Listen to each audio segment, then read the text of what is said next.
NIA की जानिब से आज कश्मीर के मुख्तलिफ मकामात पर जो रेड्स डाले गए हैं, ये रेड्स अगर देखा जाए जो दिल्ली ब्लास्ट के हवाले से जो तहकीकात NIA कर रही, तो इस वक्त अगर देखा जाए जो पुलवामा के 3 मुकामात पर इस वक्त रेड चल रही है। पहले कोयल, चंदगाम और मलंगपोरा। इस वक्त हम चंदगाम के इलाके में हैं, तो यहाँ पर भी जो इस वक्त रेड का जो है फैज़ान सोफ़ी के घर में रेड मुसलसल जारी है। सुबह से ये रेड कंटिन्यू किया है NIA ने। NIA इसमें जो दिल्ली ब्लास्ट है, दिल्ली ब्लास्ट के हवाले से जो तहकीकात इसमें चल रही है, वह पहले ही जो फैज़ान सोफ़ी है NIA की कस्टडी में है इस वक्त दिल्ली ब्लास्ट के हवाले से।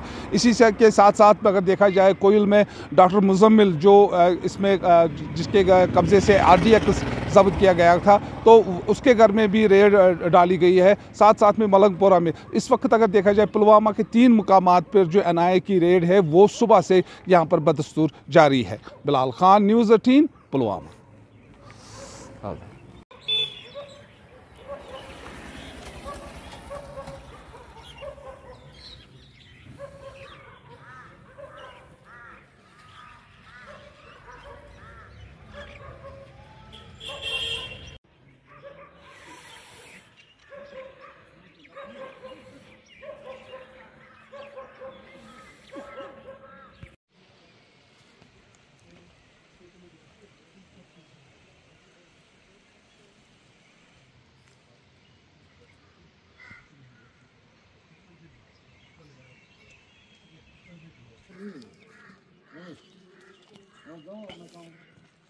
हमारे तो सरकार